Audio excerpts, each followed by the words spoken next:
Hello, hello, hello. Thank you so much for joining me on my channel today. This is Mrs. M, and if you haven't, make sure you click the link below. That way you can subscribe and receive all the information on how to build your six-figure cleaning business. Yay! So, as I say, pow! Let's get it going. Let's get some energy. So, today I'm going to talk about what you need to have in your six-figure cleaning contract. Now, I'm going to preface this by saying I am not an attorney, so make sure that you seek legal information, and this is just examples of what we have made sure we've included. This doesn't include everything, okay? So I just wanted to preference that before we get started. So one of the things we make sure that we put in our contracts is, of course, the beginning. We make sure that we put the commencement date, when we're going to start, when we expect the services to start is one of the most important pieces that you want to make sure you include in your contract. So we make sure we have when we're going to start in our contract, and then we have inside of our contract as well when we expect the contract to end. We put also the payment information, when they're going to pay, what form they're going to pay in, and how often. Then we put a percentage for late. We put in what time they're considered late, like what date they're considered late, and then we make sure that we include what the penalty is for late, the late fee. So our late fee is 5%. That makes sure that we include that, and then we put what the amount would be, because there's usually a fixed monthly amount that they're paying, which was in the area above, which is the payment. So we'll put what they would have to pay if they're late. The other thing we put is if they pay early, we give them a discount. So that's incentive for them to pay early. Now, we put in our contracts because we have positioned our company where we have prepayment. So in our contracts, we put what the prepayment is. And if we do not do a prepayment, we at least do a payment in our contract where we're getting paid half when we first start right up front, and the remaining balance is due at the end. So that is reflected in our contracts. But we put all our contracts where it is a free service. And when we do our walkthrough, we let the customers know that. Now, like I said, we positioned our company as such so that we're able to, I would say, kind of command this type of payment up front. And you can do the exact same thing. The other information we put into the contract is a non-compete clause. We put in a confidentiality clause on both ends, letting them know that we will keep anything that we find confidential. We sign a NDA, which is a non-disclosure agreement. We have a standard NDA that we do, non-disclosure agreement, and a non-compete clause. Those are basic that we include in our contracts. We also make sure that they understand that they cannot hire any of our employees within a year after them working for us. And then we put in what would be the penalty for that. So you just don't want to just say it. You want to let them know what they're going to lose if they do not adhere to what you're putting in your contract. So we put in that if you do hire employees, this is what's going to have an effect on your bottom line. So we'll put in that they may be sued, and we will take them to court if they hire our employees. So we let them know that that's something that could happen. We also put that in our employee handbook, that none of our employees are able to go work for any companies unless we allow that 1 year. And that's what we put in, 1 year, because we've trained the employees. We put in the money, we put in the energy, the time, blood, sweat, and tears to train them. So the last thing you want to do is get them all fat and juicy to go work for someone else. Not going to happen. Okay. So that is the other thing that we make sure we do. And then we put in that if they cannot pay, what the repercussions are, that we will work for maybe 10 days after payment is due. At such time, they must become current in the arrears before we continue the services. We don't work like 60 days or 30 days and we haven't gotten paid. That's not going to happen. So we make sure that is the other thing that we do. We put in our contract who is going to supply the equipment, the taxes, the insurance, who's going to input the payroll taxes. Everything is included when it comes to our employees, that we cover them, supervision, everything. We write that out in our contract. We make sure that we put in, if anything is damaged, that it must be notified to us immediately. so that way we can let our insurance know after a certain amount of days if they do not notify us after they've noticed it. So they can't send us a letter saying, we noticed that you did damage on June 10th, and it's, like August of the next year. So there is a time frame.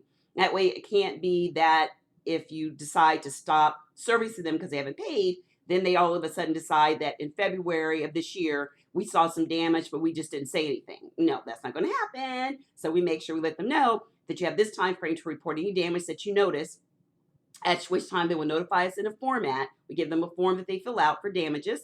And at that time, we make sure we do a inspection to see if we agree, and then we go on filing the appropriate insurance paper.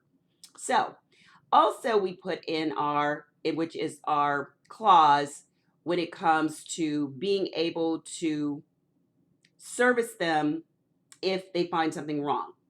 So we have a clause that if they see something that is not on the scope of work that they have said, like say if there's something that our employees did not do that's on the scope of work, then we would have it where they have to give us a remedy time frame to remedy the problem. So it's a remedy clause where we may have 10 business days from the time they send it to us in notification by email.